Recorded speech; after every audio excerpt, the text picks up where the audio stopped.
ಎಲ್ಲರಿಗೂ ನಮಸ್ಕಾರ. Welcome back to my channel. ಯಾರೆಲ್ಲ ನನ್ನ ವಿಡಿಯೋನ ಫಸ್ಟ್ ಟೈಮ್ ನೋಡ್ತಾ ಇದ್ದೀರಾ ಅವರೆಲ್ಲರೂ ಕೂಡ ಸಬ್ಸ್ಕ್ರೈಬ್ ಮಾಡ್ಕೊಂಡು ಅದ್ರ ಪಕ್ಕದಲ್ಲಿರುವಂತ ಬೆಲ್ ಐಕಾನ್ ಆಲ್ ಅಂತ ಪ್ರೆಸ್ ಮಾಡಿದ್ರೆ ನಾನು ಹಾಕಿರುವಂತ ವಿಡಿಯೋಸ್ ಎಲ್ಲಾನು ಕೂಡ ನಿಮ್ಗೆ ಫಸ್ಟ್ ಬರುತ್ತೆ. ನನ್ನ ವಿಡಿಯೋಸ್ ಎಲ್ಲಾನು ಕೂಡ ನೋಡಿ ಲೈಕ್ ಮಾಡಿ, ಹಾಗೆ ಸಬ್ಸ್ಕ್ರೈಬ್ ಮಾಡೋದ್ರಿಂದ ನನಗೆ ಇನ್ನೂ ಅಷ್ಟು ವಿಡಿಯೋ ಮಾಡುವಂತ ಇನ್ನೂ ಒಂದು ವೆರೈಟೀಸ್ ವಿಡಿಯೋಸ್ ಮಾಡುವಂತಷ್ಟು ನನಗೂ ಕೂಡ ಒಂದು ಪ್ರೋತ್ಸಾಹ ಅನ್ನೋದು ಸಿಗುತ್ತೆ. ಸೊ ಅದಕ್ಕೋಸ್ಕರ ಇವತ್ತು ನಾನು ಮಾಡ್ತಿರೋಂತ ರೆಸಿಪಿ ಯಾವ್ದಂದ್ರೆ ರಾಗಿ ಲಡ್ಡು. ಅದು ಕೂಡ ಪ್ರೋಟೀನ್ ಮತ್ತೆ ಕ್ಯಾಲ್ಸಿಯಂ ಐರನ್ ರಿಚ್ ಇರುವಂತ ಒಂದು ಲಡ್ಡು ಮಾಡ್ತಾ ಇದೀನಿ. ಇದು ಮಕ್ಕಳಿಗೆ ತುಂಬಾ ಒಳ್ಳೇದು ಅನ್ಬೋದು, ಮತ್ತೆ ದೊಡ್ಡವರು ಕೂಡ ಇದನ್ನ ಆರಾಮಾಗಿ ತಿನ್ಬಹುದು. ಗ್ಲೂಟನ್ ಫ್ರೀ ಅಂತ ಹೇಳ್ತಾ ಇದೀನಿ. ಏನೇನೆಲ್ಲ ಇಂಗ್ರೀಡಿಯೆಂಟ್ಸ್ ಬೇಕು ಅಂತ ನಿಮ್ ಜೊತೆ ತೋರಿಸ್ತಾ ಇದೀನಿ. ಬರೀ 5 ಇಂಗ್ರೀಡಿಯೆಂಟ್ ಇದ್ರೆ ಮಾತ್ರ ಸಾಕು. ತುಂಬಾ ರುಚಿಕರವಾದಂತ ನಾವು ರಾಗಿ ಲಡ್ಡುನ ಮಾಡೋದು ಹೇಗೆ ಅಂತ ತೋರಿಸ್ತಾ ಇದೀನಿ. ಮೊದಲನೇ ಇಂಗ್ರೀಡಿಯೆಂಟ್ ಬಂದು ನಾನು ಇಲ್ಲಿ ವೆರೈಟೀಸ್ ಆಫ್ ಡ್ರೈ ಫ್ರೂಟ್ಸ್ ನ ತಗೊಂಡಿದ್ದೀನಿ. ಏನೇನ್ ತಗೊಂಡಿದ್ದೀನಿ ಡ್ರೈ ಫ್ರೂಟ್ಸ್ ಅಂತ ನಿಮ್ಗೆ ತೋರಿಸ್ತಾ ಇದ್ದೀನಿ ನೋಡಿ. ನಾನು ಇಲ್ಲಿ ದ್ರಾಕ್ಷಿ ತಗೊಂಡಿದ್ದೀನಿ, ಗೋಡಂಬಿ ತಗೊಂಡಿದ್ದೀನಿ, ಬಾದಾಮಿ ತಗೊಂಡಿದ್ದೀನಿ, ಹಾಗೆ ಪಂಪ್ಕಿನ್ ಸೀಡ್ಸ್ ಮತ್ತೆ ಮಸ್ಕ್ ಮಿಲನ್ ಸೀಡ್ಸ್ ನ ತಗೊಂಡಿದ್ದೀನಿ. ನಿಮ್ಗೆ ಇಷ್ಟ ಬಂದಿರುವಂತ ಸೀಡ್ಸ್, ಡೇಟ್ಸ್ ಎಲ್ಲ ಕೂಡ ತಗೋಬಹುದು. ಡ್ರೈ ಫ್ರೂಟ್ಸ್ ಯಾವ್ದಾದ್ರು ನೀವು ಇಷ್ಟ ಬಂದಿರುವಂತ ತಗೊಳ್ಳಿ. ಕ್ವಾಂಟಿಟಿ ಎಷ್ಟಾದ್ರೂ ತಗೋಬಹುದು, ನಿಮ್ಗೆ ಎಷ್ಟು ಇಷ್ಟ ಆಗುತ್ತೋ ಅಷ್ಟು. ನಂತರ ನಾನಿಲ್ಲಿ 50 ಗ್ರಾಮ್ ಅಷ್ಟು ಕಡಲೆ ಬೀಜನ ತಗೊಂಡಿದ್ದೀನಿ. 50 ಗ್ರಾಮ್ ತಗೊಂಡಿದ್ದೀನಿ, ಅಂದ್ರೆ ಸುಮಾರು 1/4 ಕಪ್ ಅಷ್ಟು ಕಡಲೆ ಬೀಜನ ತಗೊಂಡಿದ್ದೀನಿ. ಇಲ್ಲಿ ನಾನು ತುಪ್ಪ ಬರೀ 2 ಸ್ಪೂನ್ ನ ತಗೊಂಡಿದ್ದೀನಿ. ಬೇಕಂದ್ರೆ ಆಮೇಲೆ ಹಾಕೋಬಹುದು. ಈಗ ಜಸ್ಟ್ 2 ಸ್ಪೂನ್ ಮಾತ್ರ ತಗೊಂಡಿದ್ದೀನಿ. ಆಮೇಲೆ ಏನಾದ್ರೂ ಹಾಕೊಂಡ್ರೆ ನಾನು ನಿಮ್ಗೆ ತೋರಿಸ್ತೀನಿ. ನಂತರ ನಾನು ಇಲ್ಲಿ ಬಂದು 150 ಗ್ರಾಮ್ ಆಫ್ ರಾಗಿ ಹಿಟ್ಟನ್ನ ತಗೊಂಡಿದ್ದೀನಿ. 150 ಗ್ರಾಮ್ ಆಫ್ ರಾಗಿ ಹಿಟ್ಟು ಅಥವಾ 1 ಕಪ್ ಅಷ್ಟು ರಾಗಿ ಹಿಟ್ಟನ್ನ ತಗೋಬೇಕಾಗುತ್ತೆ. ಮತ್ತೆ ನಾನು ಇಲ್ಲಿ ಅರ್ಧ ಕ್ವಾಂಟಿಟಿಲಿ ಇದನ್ನ ತಗೊಂಡಿದ್ದೀನಿ, ಏನೋ ಬೆಲ್ಲ. ಅದು ಬಂದು 80 ಗ್ರಾಮ್ ಆಫ್ ಬೆಲ್ಲ ತಗೊಂಡಿದ್ದೀನಿ. ಆರ್ಗ್ಯಾನಿಕ್ ಜಾಗರಿ ಪೌಡರ್ ಇದು. ನೀವು ತಗೊಂಡಾಗಿದ್ರೆ ನಾರ್ಮಲ್ ಕಪ್ ಮೆಷರ್ಮೆಂಟ್ ಅಲ್ಲಿ ಅರ್ಧ ಕಪ್ ಅಷ್ಟು ತಗೊಂಡ್ರೆ ಆಗುತ್ತೆ. ಇಷ್ಟೆಲ್ಲ ಇಂಗ್ರೀಡಿಯೆಂಟ್ ಇದ್ರೆ ಸಾಕು. ಸಿಂಪಲ್ ಮತ್ತು ಟೇಸ್ಟಿಯಾಗಿ ರಾಗಿ ಲಡ್ಡು ಹೇಗ್ ಮಾಡೋದು ಅಂತ ನಿಮ್ ಜೊತೆ ಇವಾಗ ತೋರಿಸ್ತೀನಿ. ಈ ಒಂದು ಕಡಾಯಿನ ಇಟ್ಟಿಕೊಂಡು ಇವಾಗ ನಾನು ಫಸ್ಟ್ 50 ಗ್ರಾಮ್ ಆಫ್ ಪೀನಟ್ಸ್ ನ ಹಾಕೊಂತಾ ಇದ್ದೀನಿ. ಇದನ್ನ ನಾವು ತುಂಬಾ ಲೋ ಫ್ಲೇಮ್ ಅಲ್ಲಿ ಇಟ್ಕೊಂಡು ಚೆನ್ನಾಗಿ ಫ್ರೈ ಮಾಡಬೇಕಾಗುತ್ತೆ. ನೀಟಾಗಿ ಚೆನ್ನಾಗಿ ಲೋ ಫ್ಲೇಮ್ ಅಲ್ಲಿ ಇಟ್ಕೊಂಡು ನೀಟಾಗಿ ಚೆನ್ನಾಗಿ ಫ್ರೈ ಮಾಡಬೇಕಾಗುತ್ತೆ. ಅದು ಕೂಡ ತುಂಬಾ ಗೋಲ್ಡನ್ ಬ್ರೌನ್ ಬರೋ ರೀತಿ ಚೆನ್ನಾಗಿ ಫ್ರೈ ಮಾಡ್ಕೊಳ್ಳಿ. ಏನು ಎಣ್ಣೆ ತುಪ್ಪ ಏನು ಹಾಕೋ ಹೋಗಿಲ್ಲ, ಬರೀ ಡ್ರೈನೇ ನಾವು ನೀಟಾಗಿ ಈ ರೀತಿ ಫ್ರೈ ಮಾಡ್ಕೊಂಡು ನಾನು ನಿಮ್ಗೆ ತೋರಿಸ್ತೀನಿ ನೋಡಿ. ಈ ರೀತಿ ಆಗಿರ್ಬೇಕು. ಕಡಲೆ ಬೀಜ ನೀಟಾಗಿ ಚೆನ್ನಾಗಿ ಈ ರೀತಿ ಆಗಿದ್ರೆ ನಮ್ಮ ಕಡಲೆ ಬೀಜನು ಕೂಡ ರೆಡಿ ಆಗಿರುತ್ತೆ. ಇವಾಗ ನಾವು ಬೌಲ್ ಅಲ್ಲಿ ಟ್ರಾನ್ಸ್ಫರ್ ಮಾಡ್ಕೊಳ್ಳೋಣ. ಈ ರೀತಿ ಇರುವಂತ ಬೌಲ್ಗೆ ಮತ್ತೆ ಹಳೆ ಬೌಲಿಗೆ ನಾವು ಇವಾಗ ಎತ್ತಿ ಇಟ್ಕೊಳ್ಳೋಣ. ಲಾಸ್ಟ್ ಅಲ್ಲಿ ಆಮೇಲೆ ಹೇಗೆ ಪೌಡರ್ ಮಾಡೋದು ಅಂತ ನಾನು ನಿಮಗೆ ತೋರಿಸ್ತೀನಿ. ಎಲ್ಲಾನು ಕೂಡ ಬೌಲ್ ಅಲ್ಲಿ ಟ್ರಾನ್ಸ್ಫರ್ ಮಾಡ್ಕೊತಾ ಇದ್ದೀನಿ. ಮಾಡ್ಕೊಂಡಿದ್ದೀನಿ. ಇವಾಗ ನಾನು ತುಪ್ಪನ ಸೇರ್ಸ್ಕೊಂತಾ ಇದ್ದೀನಿ. ಫಸ್ಟ್ 1 ಚಮಚ ಅಷ್ಟು ತುಪ್ಪನ ಸೇರ್ಸ್ಕೊಂತಾ ಇದ್ದೀನಿ. ನೀಟಾಗಿ ಸೇರ್ಸ್ಕೊಂಡು ಈಗ ನಾನು ಡ್ರೈ ಫ್ರೂಟ್ಸ್ ನ ಹಾಕೊಬೇಕಾಗುತ್ತೆ. ಬಾಣ್ಲಿ ಚೆನ್ನಾಗಿ ಕಾದಿರುತ್ತಲ್ಲ, ಸೊ ಅದಕ್ಕೋಸ್ಕರ ಕಾಯಿಸುವಂತ ಅವಶ್ಯಕತೆ ಏನು ಕೂಡ ಇರೋದಿಲ್ಲ. ಚೆನ್ನಾಗಿ ಈಗ ಡ್ರೈ ಫ್ರೂಟ್ಸ್ ನ ಹುರ್ಕೊಳ್ಳಿ ನೀಟಾಗಿ ತುಪ್ಪದಲ್ಲಿ.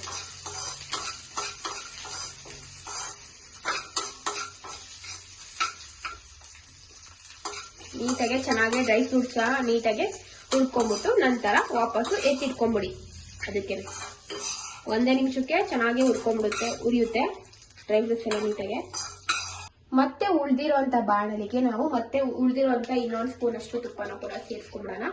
ಆ ತುಪ್ಪನೂ ಕೂಡ ಸೇರಿಸ್ಕೊಂಡು ಆ ತುಪ್ಪ ಚೆನ್ನಾಗಿ ಕಾದ ನಂತರ ನಾನಿಲ್ಲಿ ಹಿಟ್ಟನ್ನ ಸೇರಿಸ್ಕೊಂತಾ ಇದ್ದೀನಿ. ರಾಗಿ ಹಿಟ್ಟನ್ನ ಚೆನ್ನಾಗಿ ನಾವು ನೀಟಾಗಿ ಜರಡಿ ಹಾರಿ ಸೇರಿಸ್ಕೊಬೇಕಾಗುತ್ತೆ. ಅಂದ್ರೆ ಅದರಲ್ಲಿ ಯಾವ್ದಾದ್ರು ಸ್ಮಾಲ್ ಪಾರ್ಟಿಕಲ್ಸ್, ದೊಡ್ಡ ಪಾರ್ಟಿಕಲ್ಸ್ ರಾಗಿ ಮಿಲ್ ಮಾಡಿಸ್ತಾಗಿರುತ್ತಲ್ಲ ಅದೆಲ್ಲೂ ಕೂಡ ನೀಟಾಗಿ ಹೋಗ್ಬೇಕು. ಆ ರೀತಿ ನೀಟಾಗಿ ನೀವು ಕ್ಲೀನ್ ಮಾಡ್ಕೊಳ್ಳಿ. ಈಗ ನಾನು ಲೋ ಫ್ಲೇಮ್ ಅಲ್ಲಿ ಉರಿಬೇಕು. ಚೆನ್ನಾಗಿ ತುಪ್ಪದಲ್ಲಿ ಲೋ ಫ್ಲೇಮ್ ಅಲ್ಲಿ ಉರಿಬೇಕು. ತುಪ್ಪ ಎಷ್ಟು ಬೇಕೋ ಅಷ್ಟು ನೋಡ್ಕೊಂಡು ಹಾಕೊಳ್ಳಿ. ಈ ಟೈಮಲ್ಲಿ ಫ್ಲೇವರ್ ಇಷ್ಟಪಡೋದಾದ್ರೆ ಸ್ವಲ್ಪ ಜಾಸ್ತಿನೇ ಹಾಕೊಳ್ಳಿ. ಫ್ಲೇವರ್ ಇಷ್ಟಪಡೋದಿದ್ರೆ ಸ್ವಲ್ಪ ಕಮ್ಮಿ ಹಾಕೊಂಡು ಎಷ್ಟು ಬೇಕೋ ಅಷ್ಟು ರಾಗಿ ಹಿಟ್ಟಿಗೆ ನಾವು ತುಪ್ಪ ಹಾಕೊಂಡು ಚೆನ್ನಾಗಿ ಇವಾಗ ರಾಗಿ ಹಿಟ್ಟನ್ನ ಹುರ್ಕೊಬೇಕಾಗುತ್ತೆ. ಫುಲ್ಲು ಲೋ ಫ್ಲೇಮ್ ಅಲ್ಲಿ ಇಟ್ಕೊಂಡು ಹುಡ್ಕೊಳ್ಳಿ. ಹೈ ಫ್ಲೇಮ್ ಅಲ್ಲಿ ಮಾತ್ರ ಇಟ್ಕೊಳಕ್ ಹೋಗ್ಬೇಡಿ. ಹೈ ಫ್ಲೇಮ್ ಅಲ್ಲಿ ಏನಾದ್ರು ಇಟ್ಕೊಂಡ್ರೆ ಅದು ರಾಗಿ ಹಿಟ್ಟೆಲ್ಲ ಸೀದೋಗುತ್ತೆ. ಆಗ ಲಡ್ಡು ತಿನ್ನಕ್ಕೆ ಚೆನ್ನಾಗಿರೋದಿಲ್ಲ, ಮತ್ತೆ ಸೀದೋದಂತ ಫ್ಲೇವರ್ ಇರುತ್ತೆ. ಸೊ ಅದಕ್ಕೋಸ್ಕರ ಚೆನ್ನಾಗಿ ನೀಟಾಗಿ ಹುರ್ಕೊಬೇಕಾಗುತ್ತೆ. ಲೋ ಫ್ಲೇಮ್ ಅಲ್ಲಿ ಹುರ್ಕೊಂಡು ನಾನು ನಿಮ್ಗೆ ತೋರಿಸ್ತೀನಿ. ಸ್ವಲ್ಪ ತುಪ್ಪ ಹಾಕೊಂಡು ನೀವು ಸ್ವಲ್ಪ ತುಪ್ಪನೇ ಸೇರಿಸ್ಕೊಂತಾ ಇರಿ. ನಾನು ಇನ್ನೂ ಸ್ವಲ್ಪ ತುಪ್ಪನ ಹಾಕೊಂತಾ ಇದ್ದೀನಿ. ಎಷ್ಟು ಬೇಕೋ ಅಷ್ಟು ಹಾಕೊಂಡು ನೀವು ನೀಟಾಗಿ ಚೆನ್ನಾಗಿ ಉರಿಬೇಕಾಗುತ್ತೆ. ಇಷ್ಟೇ ತುಪ್ಪ ಬೇಕು ಅಂತ ಇದು ಕೇಳಕ್ಕಾಗಲ್ಲ. ನಾವು ಎಷ್ಟು ತುಪ್ಪ ಆದ್ರೂ ಹಾಕೊಂಡು ಮಾಡ್ಕೋಬಹುದು. ಆ ತರ ರೆಸಿಪಿ ಕಮ್ಮಿ ತುಪ್ಪದಲ್ಲೂ ಮಾಡ್ಬೋದು, ಜಾಸ್ತಿ ತುಪ್ಪದಲ್ಲೂ ಮಾಡ್ಬೋದು. ಕಮ್ಮಿ ತುಪ್ಪ ಹಾಕಿದ್ರೆ ಟೇಸ್ಟ್ ಅಷ್ಟು ಪರವಾಗಿರೋದಿಲ್ಲ, ಮತ್ತೆ ಜಾಸ್ತಿ ಹಾಕಿದ್ರೆ ತುಂಬಾ ಚೆನ್ನಾಗಿ ಬರುತ್ತೆ ಟೇಸ್ಟ್. ನಾನು ಸ್ವಲ್ಪನೇ ತುಪ್ಪನೇ ಹಾಕೊಂತ ಉರಿತಾ ಹೋಗ್ತಾ ಇದ್ದೀನಿ. ನೀವು ಕೂಡ ಇದೇ ರೀತಿ ಉರಿಬೇಕಾಗುತ್ತೆ. ನೀಟಾಗೆ ಚೆನ್ನಾಗೆ ಸ್ವಲ್ಪ ಬ್ರೌನ್ ಕಲರ್ ಆಗಿ ಟರ್ನ್ ಆಗುತ್ತೆ ರಾಗಿ ಹಿಟ್ಟು, ಮತ್ತೆ ಸ್ಮೆಲ್ಲು ಕೂಡ ನಿಮ್ಗೆ ಬರುತ್ತೆ. ಆವಾಗ ನಿಮ್ಗೆ ಚೆನ್ನಾಗಿ ಫ್ರೈ ಆಗಿದೆ ಅಂತ ನಿಮ್ಗೆ ಗೊತ್ತಾಗುತ್ತೆ. ರಾಗಿ ಹಿಟ್ಟು ಎಲ್ಲ ಕೂಡ ಚೆನ್ನಾಗಿ ಇವಾಗ ಹುರಿದಿದೆ. ಸ್ಮೆಲ್ಲು ಕೂಡ ಘಮ ಘಮ ಅಂತ ಬರ್ತಿದೆ ನೋಡಿ. ಈ ರೀತಿ ಕಲರ್ ಆಗಿರ್ಬೇಕು. ಈ ರೀತಿ ಆದ್ರೆ ನಮ್ಮ ರಾಗಿ ಹಿಟ್ಟು ರೆಡಿ ಆಗುತ್ತೆ. ಈಗ ಅದೇ ಪ್ಯಾನಿಗೆ ನಾನು ಇಲ್ಲಿ ಬೆಲ್ಲದ ಪುಡಿನ ಆವಾಗಲೇ ತೋರಿಸಿದ್ನಲ್ಲ, ಆರ್ಗ್ಯಾನಿಕ್ ಜಾಗರಿ ಪೌಡರ್ನ ಸೇರಿಸ್ಕೊಂತಾ ಇದ್ದೀನಿ. ನಂತರ ಸ್ವಲ್ಪ ನೀರನ್ನ ಕೂಡ ಹಾಕೊಂಡು ಈಗ ನಾವು ನೀಟಾಗಿ ಸ್ವಲ್ಪ ನಾವು ಗ್ಯಾಸ್ ಸಣ್ಣ ಉರಿಲಿ 1-2 ನಿಮಿಷ ನೀಟಾಗಿ ಕರಗಿಸಿದ್ರೆ ಸಾಕು. ಪಾಕ ಬರುವಂತ ಅವಶ್ಯಕತೆ ಏನೂ ಇರೋದಿಲ್ಲ, ಜಸ್ಟ್ ಕರಗಿದ್ರೆ ಸಾಕು ಬೆಲ್ಲ. ಆ ರೀತಿ ಆದ್ರೆ ನಮ್ಗೆ ರೆಡಿ ಆಗುತ್ತೆ ನೋಡಿ. ಈಗ ಬೆಲ್ಲ ನೀಟಾಗಿ ಕರಗಿಸ್ಕೊಂತಾ ಇದ್ದೀನಿ. ನೀಟಾಗಿ ಬೆಲ್ಲ ಬರೀ ನೀರ್ ಹಾಕೊಂಡು ಕರಗಿಸ್ಕೊಂತಾ ಇದ್ದೀನಿ. ಯಾವ್ದೇ ರೀತಿ ಪಾಕ ಬರುವಂತ ಅವಶ್ಯಕತೆ ಇಲ್ಲ, ಜಸ್ಟ್ ಕರಗಿದ್ರೆ ಸಾಕು ಬೆಲ್ಲ.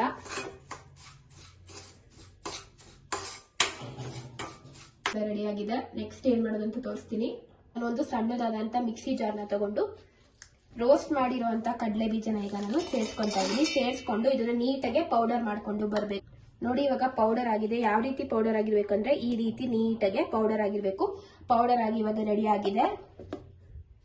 ನಂತರ ನಾವು ಅವಾಗಲೇ ನೀಟಾಗಿ ಹುರಿದಿಟ್ಕೊಂಡಿದ್ವಲ್ಲ ರಾಗಿ ಹಿಟ್ಟು, ಆಮೇಲೆ ಈಗ ನಾವು ಪೀನಟ್ಸ್ ನ ನೀಟಾಗಿ ಪೌಡರ್ ಮಾಡಿಟ್ಕೊಂಡಿದ್ದು ಅದನ್ನು ಕೂಡ ಸೇರಿಸ್ಕೊಂತಾ ಇದ್ದೀನಿ. ಈಗ ನಾವು ಡ್ರೈ ಫ್ರೂಟ್ಸ್ ನ ಅವಾಗಲೇ ನೀಟಾಗಿ ತುಪ್ಪದಲ್ಲಿ ರೋಸ್ಟ್ ಮಾಡಿರುವಂತದನ್ನ ಸೇರಿಸ್ಕೊಂತಾ ಇದೀವಿ. ಒನ್ ಟೈಮ್ ಇದನ್ನ ಚೆನ್ನಾಗಿ ಡ್ರೈ ಮಿಕ್ಸ್ ಮಾಡ್ಕೊಂಬಿಡಿ. ಈ ರೀತಿ ನೀಟಾಗಿ ಒಂದ್ಸಲಿ ನೀಟಾಗಿ ಡ್ರೈ ಮಿಕ್ಸ್ ಮಾಡ್ಕೊಬೇಕಾಗುತ್ತೆ. ಫಸ್ಟ್ ಚೆನ್ನಾಗಿ ಡ್ರೈ ಮಿಕ್ಸ್ ಮಾಡ್ಕೊಂಡು ಆಯ್ತು. ಇವಾಗ ನಾನು ಇಲ್ಲಿ ಸ್ವಲ್ಪ ಆರಿದ್ಮೇಲೆ ನಾನು ಇವಾಗ ಬೆಲ್ಲನ ಮಾಡಿದ್ನಲ್ಲ, ಸ್ವಲ್ಪ ನೀರ್ ಹಾಕ್ಬಿಟ್ಟು ಕಾಯಿಸಿದ್ನಲ್ಲ, ಅದನ್ನ ಹಾಕೊಂತೀನಿ. ಸ್ವಲ್ಪ ಆರಿದ್ಮೇಲೆ ನೀವು ಕಳ್ಸ್ಕೊಳ್ಳಿ. ಬಿಸಿ ಇರುವಾಗ ಕಳ್ಸ್ಕೊಳಕ್ಕಾಗಲ್ಲ, ಕೈಯೆಲ್ಲ ತುಂಬಾ ಸುಡುತ್ತೆ. ಸೊ ಅದಕ್ಕೋಸ್ಕರ ಈಗ ನೋಡಿ ನಮ್ಮ ಎಲ್ಲ ರಾಗಿ ಹಿಟ್ಟನ್ನ ಚೆನ್ನಾಗಿ ಕಲಸಿ ರೆಡಿ ಆಗಿದೆ. ಇವಾಗ ನಾನು ಇಲ್ಲಿ ಅವಾಗಲೇ ರೆಡಿ ಮಾಡಿ ಇಟ್ಕೊಂಡಿದ್ನಲ್ಲ ಅದನ್ನ ಸೇರಿಸ್ಕೊಂತಾ ಇದ್ದೀನಿ. ಈ ಬೆಲ್ಲನ ನೀಟಾಗಿ ಹಾಕೊಂಡು ಚೆನ್ನಾಗಿ ಕಲ್ಸ್ಕೋಬೇಕಾಗುತ್ತೆ. ಸ್ವಲ್ಪನೇ ಹಾಕೊಂಡು ಕಲ್ಸ್ಕೊಳ್ಳಿ. ಒಂದೇ ಸಲ ಜಾಸ್ತಿ ಹಾಕೊಳ್ಳೋಂತ ಅವಶ್ಯಕತೆ ಏನಿರೋದಿಲ್ಲ. ಸ್ವಲ್ಪನೇ ಹಾಕೊಂತ ನೀಟಾಗಿ ಚೆನ್ನಾಗಿ ಕಲ್ಸ್ಕೊಂಡು ನಮ್ಗೆ ಬಾಲ್ ಕಟ್ಟೋ ರೀತಿ ರಾಗಿ ಲಡ್ಡು ಶೇಪಿಗೆ ಬರೋ ಇಷ್ಟು ನೀಟಾಗಿ ನಾವು ಚೆನ್ನಾಗಿ ಕಲ್ಸ್ಕೊಬೇಕಾಗುತ್ತೆ. ಕಲ್ಸ್ಕೊಂಡು ನಾನು ನಿಮ್ಗೆ ತೋರಿಸ್ತೀನಿ. ಈಗ ನೋಡಿ ನೀಟಾಗಿ ನಾನು ಸ್ವಲ್ಪ ಅದು ಬೆಲ್ಲದ ಪಾಕ ಹಾಕೊಂಡು ಮತ್ತೆ ಸ್ವಲ್ಪ ಹಾಲನ್ನ ಹಾಕೊಂಡು ಕಲ್ಸ್ಕೊಂಡಿದೀನಿ. ಈಗ ನಾವು ಎಷ್ಟು ಬೇಕೋ ಅಷ್ಟು ಉಂಡೆ ಶೇಪ್ಗೆ ನಾವು ತಗೋಬೇಕಾಗುತ್ತೆ. ನೀವು ಯಾವ ಸೈಜಿಗಾದ್ರು ಮಾಡ್ಕೊಳ್ಳಿ. ಮೀಡಿಯಂ ಸೈಜು, ದೊಡ್ಡ ಸೈಜು ಮತ್ತೆ ನಾರ್ಮಲ್ ಚಿಕ್ಕ ಸೈಜ್ ಯಾವ್ದಾದ್ರು ಕೂಡ ಮಾಡ್ಕೊಬಹುದು. ನಾನು ಇಲ್ಲಿ ಸ್ವಲ್ಪ ಮೀಡಿಯಂ ಸೈಜ್ ಚಿಕ್ಕದಾಗೆ ಮಾಡ್ಕೊಂತಾ ಇದ್ದೀನಿ ನೋಡಿ. ಈ ರೀತಿ ರೆಡಿ ಆಯ್ತು ನಮ್ಮ ರಾಗಿ ಲಡ್ಡು. ತಿನ್ನೋಕೆ ಮತ್ತೆ ಸಕ್ಕತ್ತಾಗಿರುತ್ತೆ. ಡ್ರೈ ಫ್ರೂಟ್ಸ್ ಎಷ್ಟು ಹಾಕ್ತಿರೋ ಅಷ್ಟು ಟೇಸ್ಟಿ ಆಗಿರುತ್ತೆ. ಮತ್ತೆ ಪೀನಟ್ಸ್ ಕೂಡ ಸ್ವಲ್ಪ ಜಾಸ್ತಿ ಹಾಕಿ ತುಂಬಾ ಒಳ್ಳೇದು. ಸಕ್ಕತ್ತಾಗಿರುವಂತ ನಮ್ಮ ರಾಗಿ ಲಡ್ಡು ರೆಡಿ ಆಯ್ತು. ಇದೇ ರೀತಿ ನೀವು ಎಲ್ಲಾನು ಕೂಡ ಉಂಡೆ ಮಾಡ್ಕೊಂಡು ರೆಡಿ ಮಾಡಿ ಇಟ್ಕೊಬೇಕಾಗುತ್ತೆ. ನಾನು ಈ ರೀತಿ ಒಂದು ಪ್ಲೇಟ್ ಅಲ್ಲಿ ಒಂದಿಷ್ಟೇ ಚಿಕ್ಕ ಪೋರ್ಷನ್ ನ ತಗೊಂತೀನಿ. ಚಿಕ್ಕ ಪೋರ್ಷನ್ ನ ತಗೊಂಡು ಈ ರೀತಿ ನಾನು ಉಂಡೆ ಮಾಡಿ ನಾನು ಕೂಡ ಈ ರೀತಿ ರೆಡಿ ಮಾಡಿ ಇಟ್ಕೊಂಡು ನಿಮ್ಗೆ ಲಾಸ್ಟ್ ಅಲ್ಲಿ ನೋಡಿ. ಇವಾಗ ರೆಡಿ ಆಯ್ತು. ಹೇಗಿದೆ ಅಂತ ಒಂದು ಓಪನ್ ಮಾಡಿ ಕೂಡ ನಾನು ತೋರಿಸ್ತೀನಿ. ಈ ರೀತಿ ನೋಡಿ ಒಳಗಡೆ ಎಷ್ಟು ಸಕ್ಕತ್ತಾಗೆ ಬಂದಿದೆ ಅನ್ಬೋದು. ನೀವು ಕೂಡ ಇದೇ ರೀತಿ ಮನೆಯಲ್ಲಿ ಮಾಡ್ಕೊಂತೀನಿ. ತುಂಬಾ ಹೆಲ್ತಿ ಆಗಿರುವಂತ ಲಡ್ಡು. ಇದೇ ರೀತಿ ವಿಡಿಯೋಸ್ಗೋಸ್ಕರ ನನ್ನ ಪೇಜ್ ನ ಫಾಲೋ ಮಾಡಿ. ಇನ್ನೂ ವೆರೈಟಿ ಆಗಿರುವಂತ ರೆಸಿಪೀಸ್ ಎಲ್ಲಾನು ಕೂಡ ನಿಮ್ ಮುಂದೆ ನಾನು ಇನ್ನೂ ತೋರಿಸ್ತೀನಿ. ಸೊ ಅದಕ್ಕೋಸ್ಕರ ನೋಡಿ ಈಗ ಹೇಗೆ ರೆಡಿ ಆಗಿದೆ ಅಂತ ಒಂದು ಲುಕ್ ನೋಡಿ.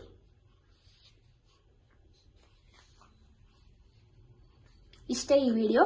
ಇದೇ ರೀತಿ ನನ್ನ ವಿಡಿಯೋಸ್ ಎಲ್ಲಾನು ಕೂಡ ನೋಡಿ ಸಪೋರ್ಟ್ ಮಾಡ್ತಾ ಇರಿ. Thank you so much for watching. Please like, share and subscribe to my channel.